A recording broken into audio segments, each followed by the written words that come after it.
अजय प्रहार चैनल में आपका स्वागत है। अब प्रयागराज कुंभ को लेकर के बहुत कम समय बचा हुआ है।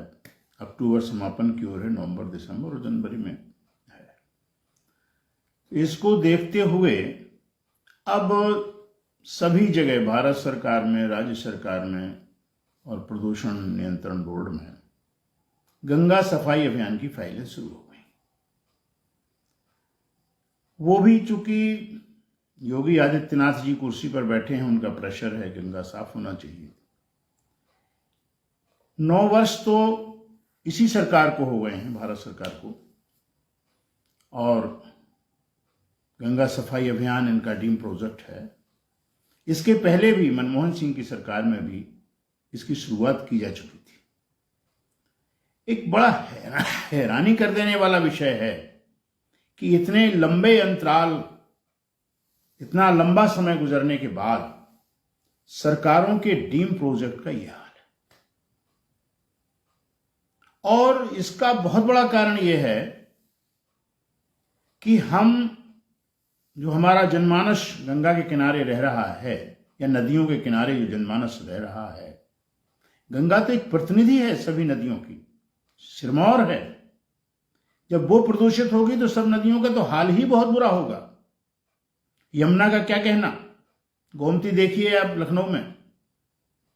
तो कहने का तात्पर्य यह है कि जो इन नदियों के किनारे जनमानस है, उसमें चेतना आनी चाहिए कि हमें अपने इन स्रोतों को साफ करना है। सरकार का जब मानस जागृत होता है तो फाइलें चलती हैं कच्छप गति से, और फंड आता है द्रुत गति से, और साफ होता है उससे भी तेज गति से। ये एक प्रक्रिया है, इतने वर्षों का अनुभव अगर हम गंगा के प्रदूषण को मुक्त करने की बात करके देखें तो। इसमें 2 बातें हैं। एक बात तो यह है कि आपके पास एक टेक्नोलॉजी है जिससे आप नदियों का प्रदूषण दूर कर सकते हैं। तो टेक्नोलॉजी है और जनसभाओं में पैसे की कमी नहीं होने की बात कही जा रही है, तो फिर कमी कहां है और कौन उनके लिए दोषी है? इतने लंबे अंतराल के बाद इस देश की कितनी नदियां विलुप्त हो गईं, कितनी नदियों को और प्रदूषण ने ग्रस लिया। ये हमारी विकास की इबारत कैसी है और इसमें लोच कहां है? ये एक बहुत बड़ा सवाल है। अब प्रश्न ये है दूसरा, एक जो कॉमन मैन जिसको कोई ज्ञान नहीं है, वो ये कह देगा भैया जितने ये नाले वाले गंदे आ रहे हैं इनका रोक दो, नदियों में ना उन पाए। बड़ी सीधी सी बात है। बहुत भारतीय जनमानस, भोला मानस से अगर आप बात करें गंगा प्रदूषण को लेके, तो वो कहते भैया ये में जितने नर्धा आ रहे, नाला आ रहे और सीवर आ रहे, ईखा रोक दो, अपने आप साफ हो जाएगा। क्योंकि बहता हुआ जल अपने आप साफ होता है। हमारी जो परंपराएं थी, तांबे के सिक्के थे उनको फेंकते थे, तो तांबे का जो रोलिंग होता था, चलता था धार के साथ, तो धीरे धीरे प्रदूषण को समाप्त करता था। तब इतना प्रदूषण भी नहीं था। तो ऐसी परिस्थिति में अगर ये कुंभ ना हो तो क्या गंगा साफ नहीं होगी? क्या नदियां साफ नहीं होंगी? सबसे बड़ी बात यह है कि पहले तो घरों का कचरा प्रवाहित जल में न जाने पाए, इस प्रकार की टेक्नोलॉजी आपको अप्लाई करना पड़ेगी।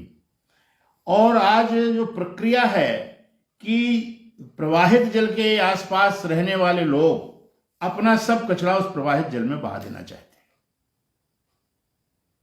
अब ऐसी परिस्थिति में आपकी सब टेक्नोलॉजी फेल है।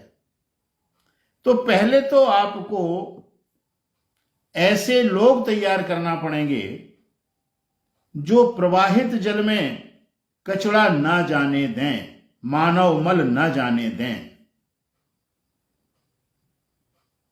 और ये आपके पूरे प्लान प्रोजेक्ट में केवल नालों की बात तो आती है, लेकिन जो और पतली पतली नालियां उन नालों में जा रही हैं उनको लेकर के चिंतित नहीं है। अगर गणित लगाया जाए तो इतने करोड़ और अरब रुपए खर्च हो चुके हैं, लेकिन ढाक के 3 पात हैं।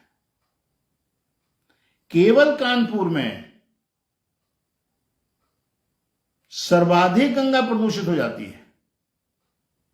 दिल्ली आते आते यमुना और दिल्ली में आके यमुना प्रदूषित हो जाती है। ऊपर से प्रदूषित गोमती लखनऊ में आके और प्रदूषित हो जाती है।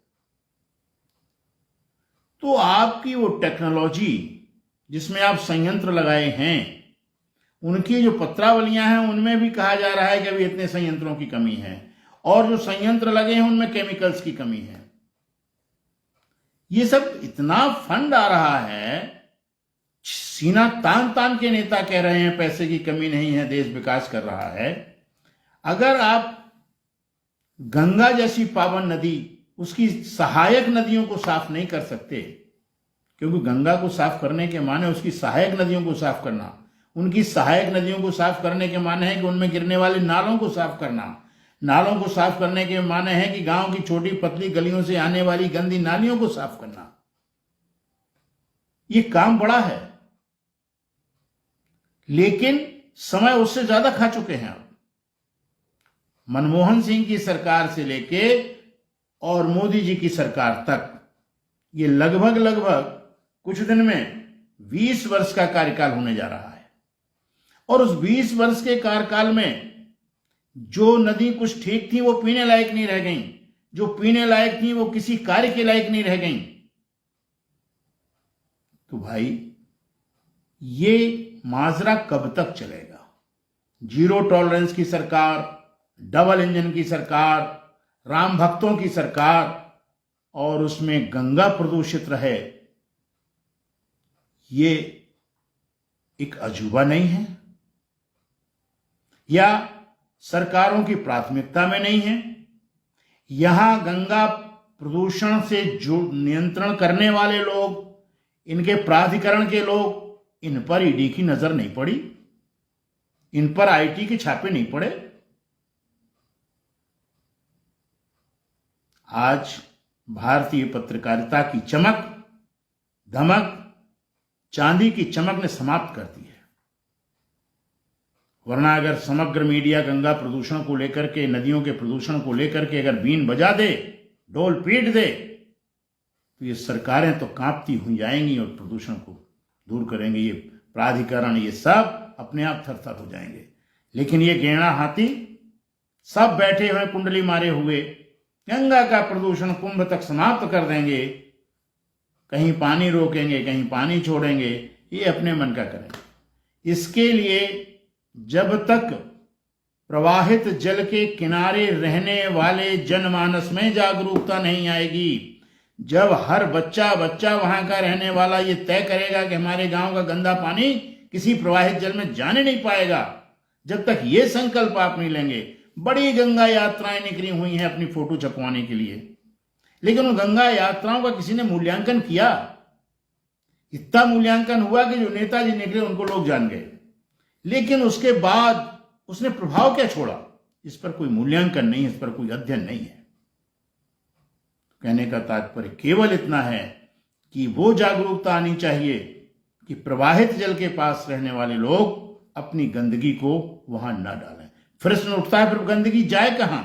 इसके लिए जो टेक्नोलॉजी है, उस टेक्नोलॉजी का उपयोग गांव गांव घर घर में जब तक आप नहीं कराएंगे, तब तक ये गंगा प्रदूषित नहीं होगी। और ये गंगा भ्रष्टाचार की कहानी कल कल नल नल करती हुई घर घर तक पहुंचाएगी। इसको रोकना होगा।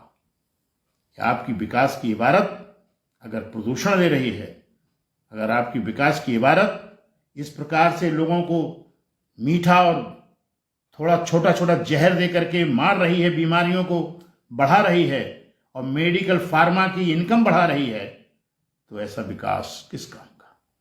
ये चिंतन का विषय है, ये चिंतन से आगे मनन का विषय है, ये 4 कदम चल करके रोकने का विषय है, ये भारत की जनता का जन जन मानस का विषय है। इन सब की चेतना युक्त करने की आवश्यकता है और चेतना से सरकार का दुश्मनी है। कोई भी सरकार अगर चेतना की होती आज देश की ये दशा नहीं होती। आज की देश की दशा यही है कि चुनाव के समय पर केवल अपने हित की बात करना, दूसरों पर प्रहार करना, इससे देश का कल्याण होने वाला नहीं है। देश की समस्याओं को पलायन करने वाली सरकारों को चेतना चाहिए कि जनता ने आपको मुकुट दिया है, जनता ने आपको सिंहासन दिया है, और इसके बावजूद भी गंगा ज्यों की तो प्रदूषित है, गंगा ज्यों की तो प्रदूषित है। इस पर कुछ करना पड़ेगा, सबको कुछ सोचना पड़ेगा। धन्यवाद।